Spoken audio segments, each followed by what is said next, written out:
We've got 18 speakers for you tonight, and the very first one is a speaker that I met at South by Southwest just a couple of weeks ago, and I was chatting with him, and he's telling me how he had just reread every high school book he'd been assigned, and he'd written a book on that. So tonight he's going to talk about every movie he watched in high school. Please welcome up Kevin Smokler. Hi, everybody. My name's Kevin Smokler. I'm writing a book about 80s movies, and welcome to Hill Valley, California. Now, the name Hill Valley is an oxymoron, and it was chosen for that reason, because the movie that takes place there also has an oxymoronic name, Back to the Future. Now, when I said Hill Valley, many of you knew immediately what I meant. You pictured a DeLorean and a courthouse square and a mean high school principal saying, "No McFly ever amounted to anything in the history of Hill Valley." 3 words, Hill Valley, California. And the rest came rushing back to you. You knew it. That is the power of a movie location. Like a smell that brings back a childhood memory, a location is that evocative too. Let's try it. Shermer, Illinois. Bed-Stuy, Brooklyn. Casablanca. That one's easy. Moss Isley Spaceport. How many of you just said, "There was never a more wretched hive of scum and villainy"?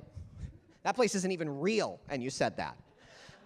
Movie locations are powerful because they work on 2 levels. There is the setting, which is the place a movie happens in its own narrative. And a setting exists on a continuum of unstated to explicit.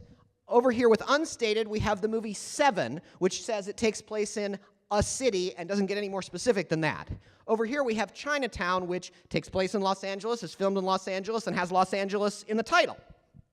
A movie's location is something else. A location is where a movie is filmed in our world. Over here you have animated movies like Up, which only exist on server farms, and over here you have a movie like Slacker, which is basically a documentary of Austin circa 1991. Now, movie fans love locations. They like to take pictures of them and encourage you to go visit them.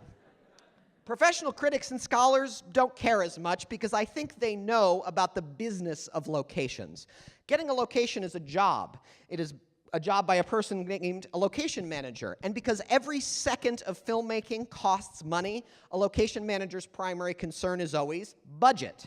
This is why a lot of movies look like Greater Los Angeles or their cheaper cousins, Toronto and Vancouver, even when the movie says they took place somewhere else. Also, you can save a pile of money these days by filming a movie and creating the location entirely with CGI. It is much cheaper to have an actor standing against a green screen in a soundstage and not worry about things like permitting and traffic control and whether it's going to rain or not. However, I think reducing a movie to a line item on a budget misses something very special, because a location is the movie whispering its intentions in your ear. It is the director saying what they want the destinies of their character and their story to be, and what they want your experience as a moviegoer to be. Let's play a little game. I'm going to take a movie, we're going to change the location and see what happens to it. The Fugitive takes place in Chicago. Let's say it takes place in San Francisco. San Francisco is 1/5 the size of Chicago. The Fugitive is a movie about chase and pursuit. Pretty soon, Tommy Lee Jones runs out of places to chase Harrison Ford when you're talking about a small city. Let's change Back to the Future from Hill Valley to San Diego. Now Marty McFly needs to find his parents in a vast metropolis and not a small town. We no longer have Back to the Future. We have Hide and Go Seek, the motion picture. You have sat through movie credits before, hopefully. You see that hundreds of people create the world you have just been in for the last 2 hours. But pull on that one little thread called location, and everything changes. The background exerts a crazy kind of effect on the foreground. A movie's place is the director's commentary before there was any such thing as a director's commentary. So the next time you go to the movies, I want you to try this. I want you to change the place in your mind and see what happens. And I think what you'll notice is that a place is not just a line item or a choice of photography locations, but it is in fact the movie telling you what it's trying to say.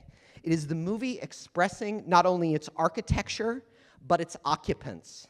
Not only its skeleton, but its soul. And I think what you'll witness when you do that is you'll see that movies exist not just on screens, not just in our dreams, but they walk among us here in the world.